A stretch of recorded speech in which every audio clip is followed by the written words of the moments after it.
Hmm. Hey, it's me. Told the guys with the five eyes that you see. And today I finally got my new mask in. Um, of course, the audio is probably going to be really, really weird because I not only do I not have my mic, but it's not like this mask can as you can tell, this mask doesn't really filter well. So just bear with it for a little bit. We're gonna get that all settled out. I'm also going to have to definitely get a better camera for recording and everything like that. But this is my Halibel mask. It's from one of the around cars on Bleach. And it even looks awkward on me. I thought this mask was gonna be plastic. It's actually like a mold. So I'm actually kind of impressed by it. I mean, it holds up pretty well. But hey, this is me. Anyways, today I'm going to talk about how, you know what, I kind of just caved in and, oh wow, what happened to my screen? Okay. I kind of just caved in, and I no longer really care about NBA Top Shot. So let's look here. Okay, well, this is gonna happen then. Probably should have never even screen recorded until I learned how to do that. But basically, as you see here, these are some of the top shots I'm selling right now. I'm basically selling. I'm going to sell almost all of my season ones or series one top shots now. I'm basically going to just unload my whole truck. And, I think I've been coming in this direction for a while, right? Because I've been constantly talking about selling top shots, I noticed, for the past couple of weeks. And, the biggest reason why I want to sell my top shots is because I think I've just been valuing them. I think I've overvalued them myself because I mean it's really these things are still in the price discovery mode. Don't get it twisted. Even though um they've been whatchamacallit suppressed a little bit because you gotta consider a lot of these series ones are still worth like 5, 10x what they were worth last year. So just because the prices are really low in comparison to a couple months ago doesn't mean they're like the all-time lows. These are still relatively high prices for a lot of these moments. But I wasted a lot of money. I'm not going front. I bricked off a few G's off of, and it was a few G's in profits, but I bricked off a few G's in a couple moments, thinking they're really important.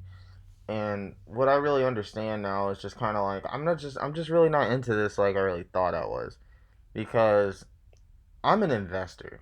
I'm not so much a collector. I'm a minor collector, but it really comes to it really comes to certain players and certain looks. And it's just that I'm a fan of every player I got, but don't really care for having Jamal. Don't care for having this Jalen, OG, Zach. You know, the only moments I'm going to keep from my series one now that I decided all the MVPs, so like Giannis, LeBron, definitely gonna keep this Paul George. I'm gonna keep this Colin and this Damian and this Devin Booker because these are first moments. So first moments are going to be important. These are rookie moments, and everyone knows rookie cards are important. This Devin Booker actually is pretty historical because they had that 8-0 run, and this one is of the buzzer beater that he had over the Clippers, and that gained a lot of traction after Kobe died, and it was kind of like a shot for Kobe and everything like that because Devin basically got Kobe's blessing. This is with Damian, his 61-point night, and this is a Giannis like series one. You don't let go of those. Um, and Kendrick Nunn, but yeah, I'm gonna let go of this De'Aaron, let go of this Kawhi, let go of this Jason Tatum, this Chris. I'm gonna keep this De'Aaron though, because this one I like this one better. This is my favorite De'Aaron, and he's my favorite player. But you gotta keep those. These are rookies. I can let go of these cards. I can let go of these. But another thing I really don't like about Top Shot, I really don't like the withdrawing system either. I don't like the withdrawal system. Even though I get my withdrawals in a few days, I just hate having to wait for that, especially because it's just like damn, like I feel like they should have had that like fixed, or not even fixed. They should have had that established when this thing launched a couple years back. It's kind of confuses me because this thing has been in beta since like 2019, 2020. So it's like, and then their excuse is they just didn't figure so many people will come in early, and I'm just like, this is crypto, dog. You know how this shit works. When shit pops off, it pops off all at once, and everyone dies in it. I don't like how, like, I can understand withdrawing to a bank account taking a couple of days, but withdrawing to a ETH address, like for example, Blockfolio, it basically takes like a day if you do it during the weekdays, and if you do it on the weekend, you have to wait till like Monday, Tuesday. That makes sense, because it's like a custody and everything like that. But with this, like, I should be able to. I should either have to get my shit instantly or wait a day if I'm withdrawing to one of my ETH addresses. And another thing I don't like about this is the liquidity of this stuff is awful. It is bad. Like, because now I'm basically like, when you get when you hold the bag on Top Shot, you hold the fucking bag. There's no bidding system still. There's no best offer. It's just it's so illiquid. You know what I'm saying? Like, at least if I trade cards on like eBay, if I want to trade cards on eBay, like, I could be like 200 for this Lamelo, but low key, if you give me like 130, I'll accept it. There's ways to kind of, if you really trying to get your card off, you can get your card off quickly. Like, if it's a worthy, valuable card and such. And especially because since the market caps for cards is higher than the market caps for moments, you also have more people in the card game than there are in the moment game.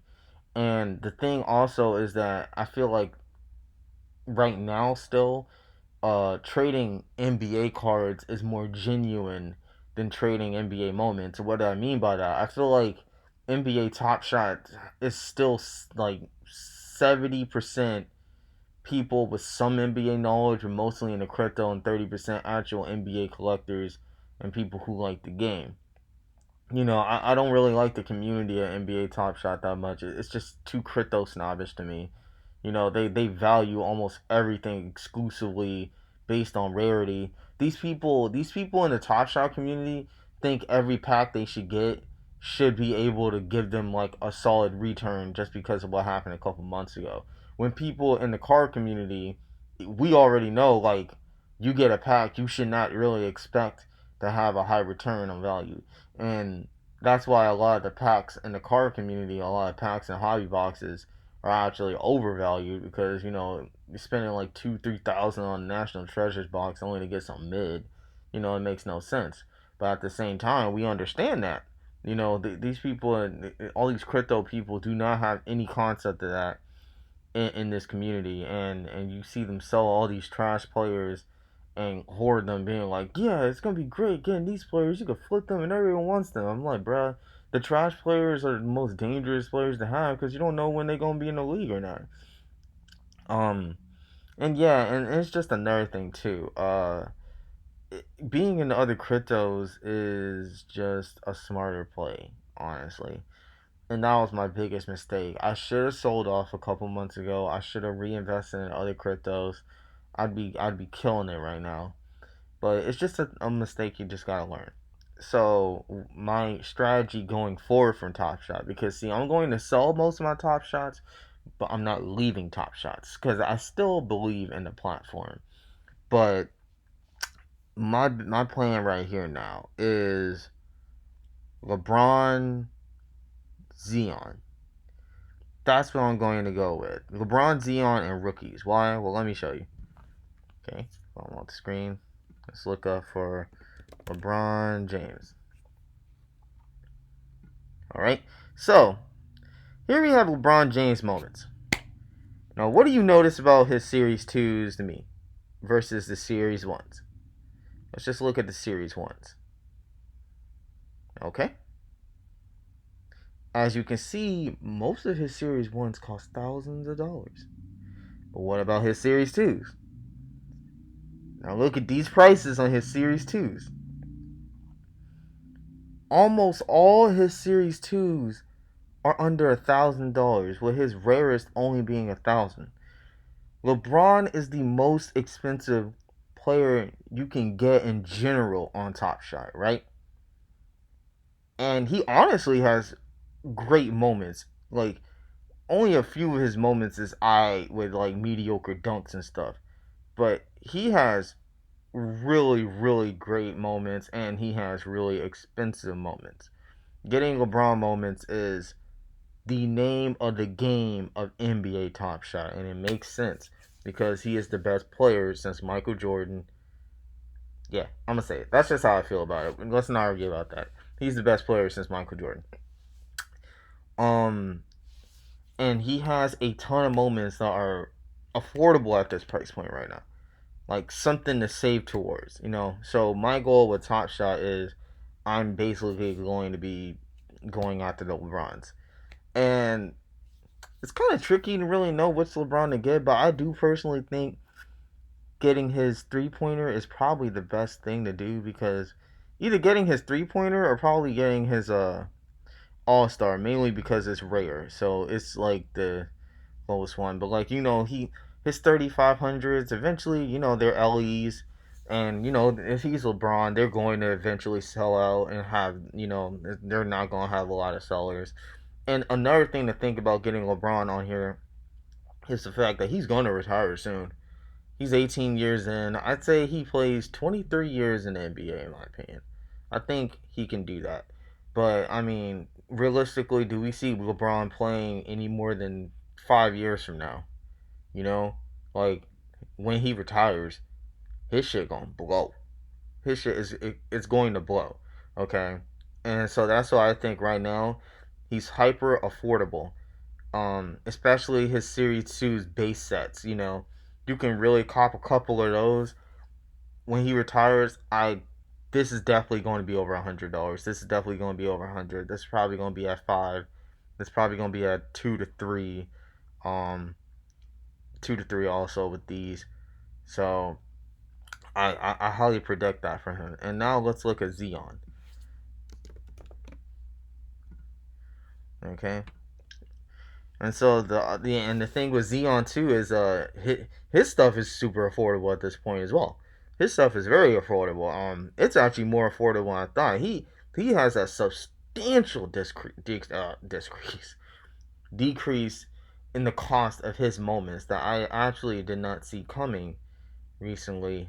Um, I'm honestly thinking, considering probably reconsolidating the Shy Gillis Alexander I just sold into this jump shot, but who knows? But Xeon is the way he plays, how he plays, like his size, his speed, his quickness, and also his general basketball IQ, because he doesn't really make too many mistakes out there. And his attitude, charisma, he has what it takes to be the next LeBron, in my opinion. Because it's just he's a freak, and that's the thing about being like the best of the best in the NBA. You got to be a freak. You cannot just be good. You cannot just be athletic. You cannot just be athletic and good.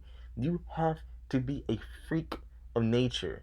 Like Bill Russell and Wilt Chamberlain. Those dudes were tall. Those dudes were fast. Those dudes were heavy, and those dudes were consistent freaks. uh, I'd say Kareem Abdul-Jabbar, same kind of thing, but like his accuracy with shooting the ball and putting the ball in the hoop, freakish in nature. Magic Johnson, being a 6'9" point guard, that he was a freak too because of the way he can move on the court while also handling the ball. It was just it being you basically got to put like a power forward, small forward on him, but that's just a mismatch because of the elusiveness and where you have to place your point guard. It's destructive when he's on the floor. A freak. Michael Jordan. Michael Jordan. If you really think about it, he had about average size for your typical NBA player, but at the same time, he had a freakish mentality. He also had a freakish athleticism too. Stupid freaky athleticism, but his mental. That's the thing about Jordan. He was a mental freak more than anything. He was probably the most mentally freaky athlete NBA player we're ever gonna see. And then same thing with Kobe. And Kobe and Shaq. Shaq just had a freakish size to him that was probably only Wilt well, when he was younger, only Wilt Chamberlain could really compare it to. But still, freakish size, just freakish bulk, just bulk, and him being able to move that bulk, and Kobe also with that Jordan mentality.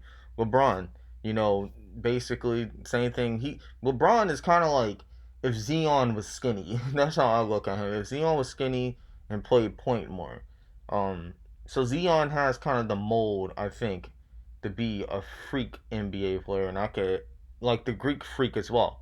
So that's what I think about him.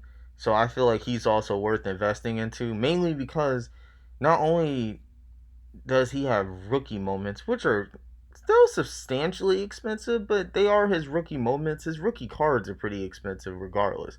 Anything with a Xeon rookie is going to be expensive.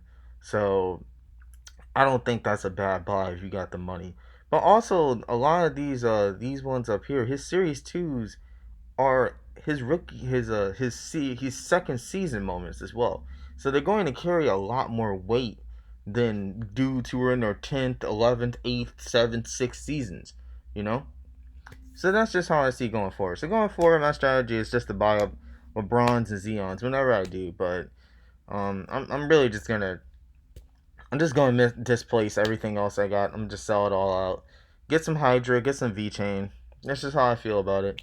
Anyways, hope you enjoyed this video. See you guys later.